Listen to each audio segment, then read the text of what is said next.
வணக்கம் அன்புக்குரிய நேயர்களே, ஒட்டுமொத்த உலகமும் உற்று நோக்கக்கூடிய ஒரு அரசியல் நிகழ்வு ஒன்று இருக்குமானால் அது நவம்பர் 8ஆம் தேதி நடக்க இருக்கக்கூடிய அமெரிக்க ஜனாதிபதி தேர்தல். ஹிலரி கிளின்டன் மற்றும் டொனால்ட் ட்ரம்ப் இடையே நடக்கக்கூடிய போட்டி இந்த தேர்தல். இது பற்றிய நிறைய கேள்விகள் நம் முன் இருக்கின்றன. நம்மிடையே அமெரிக்க துணை தூதரகத்துடைய மூத்த அதிகாரி ஏரியல் பொலாக் அவர்கள் இருக்கிறார். அவரிடம் கேள்விகளை இது சார்ந்து கேட்போம். It's an honor having you on the show. Thank you for having me. America is in the midst of a very interesting elections. The outcome of this election is going to be historic in more than one ways. What do you think are the unique features in this election? Well, free and fair elections is the bedrock of our democracy, so every election is significant. However, in this presidential election, our presidential candidates are very unique in and of themselves. So if Donald Trump were to win the election, he would be the first U.S. president in many decades who hasn't come from a traditional political background. And if Secretary Hillary Clinton were to win, she would be the first ever women president. First female U.S. president, exactly. The general criticism on the Indian poll scenario is that the rhetorics go to new lows, there are personal attacks. But this time around, the American scenario is no different. Well, the American people are very passionate about the issues that are before them in this election. Rhetoric in presidential campaigns, vigorous debate, that's nothing new. It happens during every one of our elections. I think the important thing to focus on is the fact that after Americans have cast their votes and the winner has been determined, we all come together and unite behind the president. And so I think that that's the more important thing to look at beyond the rhetoric. There was not even a customary handshake between the two candidates. One candidate called the other nasty. And this has not happened, in my knowledge, in the past, in the previous presidential debates. Well, as you know, freedom of speech and freedom of expression is a core constitutional principle for us.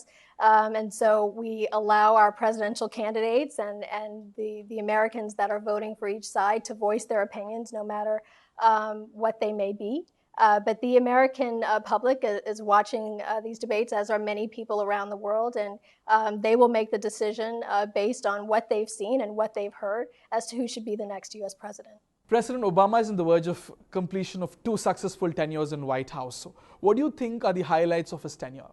Well, there have been many highlights of President Obama's time in the White House, but the U.S.-India relationship is definitely one of the top highlights of his tenure.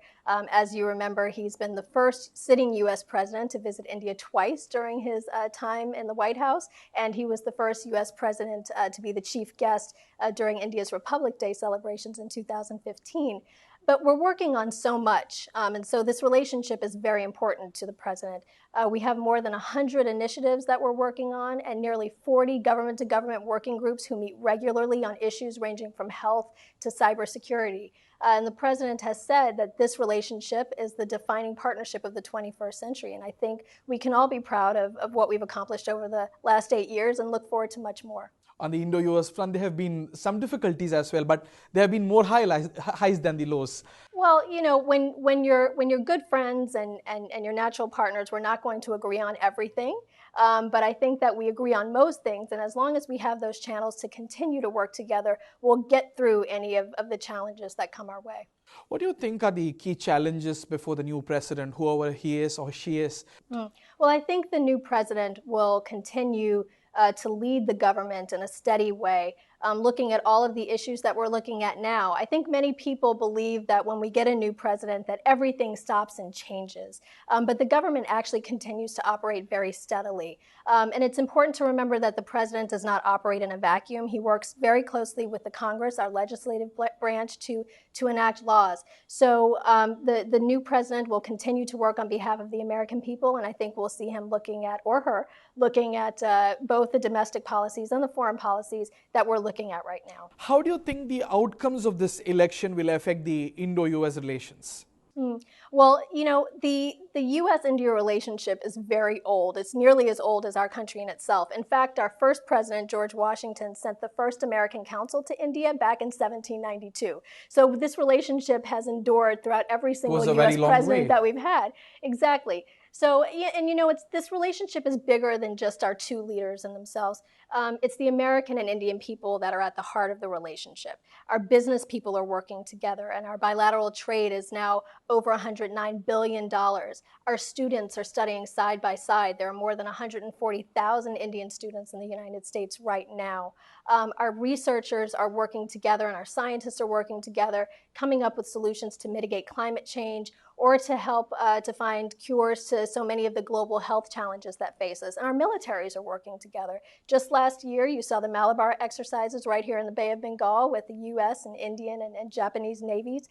And our militaries just completed last month the Yutabas training exercises side by side. So no matter who wins the next election, I think you can expect to see the U.S.-India partnership continue on an upward trajectory. Irrespective of whether it is a Republican or a Democrat. Irrespective. As our ambassador Richard Verma recently said, the U.S.-India relationship is bipartisan.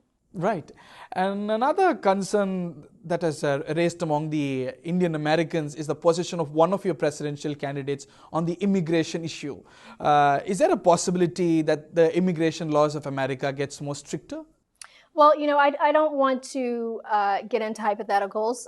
We have our current immigration policy, and Americans are still voting, so we don't know who's going to win the next election. But I think that, again, this is an example of the president not being able to operate in a vacuum. Issues of immigration are largely decided in our legislature, in our Congress. And so the next president will have to work with the next Congress to determine what those laws are going to look like. Exciting times ahead. It was very nice having you on the show. Thank you very much. Thank you so much.